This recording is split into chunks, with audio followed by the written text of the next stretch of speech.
ठीक है। और ग्रेजुएशन करने के बाद मैं अपना खुद व्यक्तिगत जो निर्णय है वो बता रहा हूँ। मैं भी यहाँ से छोड़ के स्कोप करके चले जाऊंगा बाहर। जब वो टीचर उस काम को करने चले जाता है उस टाइम जो क्लासेस होती है वो एकदम खाली, मतलब बच्चे का टाइम वेस्ट, किसी की मेहनत का पैसा वेस्ट। दोस्तों नमस्कार, मैं हूं आपके साथ मेहरबान रावत। मेरे चैनल पे आपका स्वागत है। मैं हूं इस समय सतपुली, उत्तराखंड के सतपुली शहर में। यहाँ पे हमने कुछ लोगों से यहाँ पे बात की, कुछ युवाओं से, कुछ युवा छात्रों से बात की। उत्तराखंड की सरकार, उनकी कार्यप्रणाली और यहाँ पे शिक्षा और रोजगार के बारे में युवा छात्रों का क्या कहना है, तो आइए इस मिलते हैं इस युवा छात्र से। दोस्त, आपका नाम क्या है? मेरा नाम रजत कुमार है। रजत कुमार जी, आप उत्तराखंड बना हमारा, तो उसके बाद आपको क्या लगता है कि आप लोगों का युवा का या स्टूडेंट का भविष्य पे? अच्छा, आप कहना चाह रहे हैं कि उत्तराखंड का भविष्य सुधरा कि नहीं सुधरा? देखिए, युवाओं का भविष्य सुधरा या नहीं सुधरा? युवाओं का भविष्य मेरे हिसाब से अभी भी नहीं सुधरा। बेरोजगारी जो पहले थी वो अभी भी है। पलायन लोग कर रहे हैं। क्यों कर रहे हैं ये? क्योंकि अशिक्षा के कारण, जागरूकता के कारण, क्योंकि लोगों को एग्ज़ामों के बारे में पता नहीं चल पा रहा है।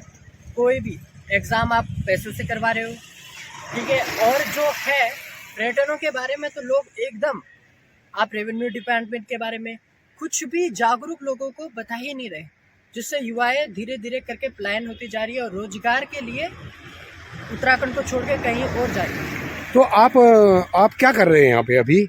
देखिए, मैं कर रहा हूँ ग्रेजुएशन, ठीक है। और ग्रेजुएशन करने के बाद मैं अपना खुद व्यक्तिगत जो निर्णय है वो बता रहा हूँ। मैं भी यहाँ से छोड़ के स्कोप करके चले जाऊंगा बाहर। आप कौन से साइड से कर रहे हैं, यानी आर्ट्स, कॉमर्स या? मैं बीएससी बीएस। कहाँ से, कौन से कॉलेज से? ये श्रीदेवी सुमन। यहाँ पे कहाँ पे है ये? सतपुली डिग्री कॉलेज से हैं। तो आप पढ़ाई के लिए बाहर क्यों नहीं गए? देखिए, मेरे टाइम पे, मैं सच बात बता रहा हूँ, मेरा जो एंट्रेंस एग्जाम क्लियर हो चुका था, मैं रुड़की जाने वाला था। बट प्रॉब्लम ये हुई कि उस टाइम कोविड चल रहा था, जिस वजह से मुझे वो ड्रॉप आउट। यानी कि आप जाना चाहते थे? जी, मैं जाना चाहता था। यानी आपका ऐसा कुछ नहीं था कि नहीं उत्तराखंड में ही पढ़ाई करूंगा मैं, ऐसा तो नहीं था? नहीं, मेरा उत्तराखंड में कोई अटेंशन नहीं था, जिस वजह से मुझे मजबूरी में, बाय द वे, यहाँ से करना पड़ा।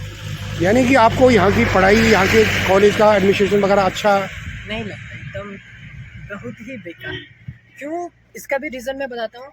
आप क्या करते हैं, कोई भी गवर्नमेंट काम आता है तो उसको आप टीचर में दे देते हैं, और जब वो टीचर उस काम को करने चले जाता है उस टाइम जो क्लासेस होती है वो एकदम खाली, मतलब बच्चे का टाइम वेस्ट, किसी की मेहनत का पैसा वेस्ट एक झटके में कर देते हो आप। तो क्या एक्सपेक्टेशन रख सकते हैं? तो आप अभी इसके बाद, पढ़ाई के बाद क्या करने वाले हैं? देखिए, मैं जो रियल में बोलूँ तो वो है ब्लॉगर। बट उसके लिए मैं अभी पार्ट टाइम जॉब करूँगा, क्योंकि मुझे फाइनेंशियली फ्री होना है। अच्छा, यानी कि आप बीएससी कर रहे हैं, तो आप साइंस से रिलेटेड कुछ नहीं सोच रहे हैं? नहीं। क्यों, ऐसा क्यों? देखिए, मेरा जो पहले से अटेंशन था वो था एक जॉब क्यों था? क्योंकि मुझे सिर्फ डिवाइस चाहिए था और एनिमेशन करना था, जिस वजह से मैं ब्लॉगर बन सकूं। बट जो मेरे मीडियम है उस वजह से वो हो नहीं पा रहा है, इसलिए जो युवा है ना, स्टूडेंट, उसके लिए क्या क्या संदेश देना चाहते हैं? और डरिए मत। अगर आप खुल के बोलेंगे तो कुछ भी नहीं होगा, और आपको लोग एकदम जागरूक समझेंगे। और मेरे हिसाब से अपने इंडियन कॉन्स्टिट्यूशन, जिसके बारे में जानना जरूरी है, क्योंकि वो एक ऐसी चीज़ है जिससे आप हक से बोल सकते हो, किसी भी आधिकारिक रूप से या किसी को भी अपनी बात रखने का, कहने का। अच्छा, यानी जो लोग उत्तराखंड जा चुके हैं, रिवर्स प्लान के बारे में क्या करना चाहते हो?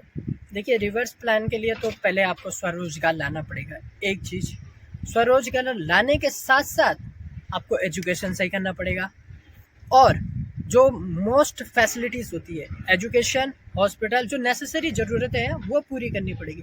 जब तक आप नेसेसरी ज़रूरतें पूरी नहीं कर पाओगे, कोई भी नहीं आएगा। क्यों? क्योंकि हर कोई चाहता है कि मुझे बेहतर मिला तो मेरे बच्चों को भी बेहतर मिले। फैसिलिटीज अभी सरकारें जो यहाँ पे चल रही पार्टियाँ, आप कौन सी पार्टी पे भरोसा करते हैं? मैं किसी पे नहीं करता। क्यों? इसका रीज़न ये है, अभी जब बीजेपी बनी उससे पहले कांग्रेस थी, ठीक है। जब कांग्रेस थी तो कांग्रेस ने इलेक्शन के टाइम हमारे क्षेत्र में आए, उसके बाद जब वो सत्ता पे आए उसके बाद से 7 साल हो गए, मैंने उनको कभी नहीं देखा। अब जाके जब बीजेपी आई वो भी हमारे नहीं तो क्षेत्र में किसी न किसी पार्टी को तो यहाँ पे यानी सरकार बनानी पड़ेगी, या बिना सरकार के तो कुछ हो नहीं सकता राज्य का। तो आप क्या अगर कई लोग कहते हैं कि यहाँ पे ये केंद्र शासित प्रदेश होता तो अच्छा होता, तो क्या आप इस बारे में क्या कहते हैं? ये मेरे हिसाब से थोड़ा अनफेयर होता है, क्योंकि एक हमारा है जो हमारा स्टेट है वो है एकदम छोटा, ठीक है। और अगर जो इसकी वैल्यूएशन होती अगर इस कंडीशन में, मेरे हिसाब से तो अनफेयर था पूरा था। तो अभी आप कौन सी, अगर आप इन पार्टियों को नहीं चाहते तो कौन सी पार्टी आनी चाहिए? कोई क्षेत्रीय पार्टी के बारे कोई क्षेत्रीय हाँ, पार्टी? क्षेत्रीय पार्टी मैं चाहता हूँ क्षेत्रीय पार्टी आ गया है। क्या क्षेत्रीय पार्टी पे भरोसा कर सकते हैं लोग? देखिए पूरी दुनिया भरोसे पे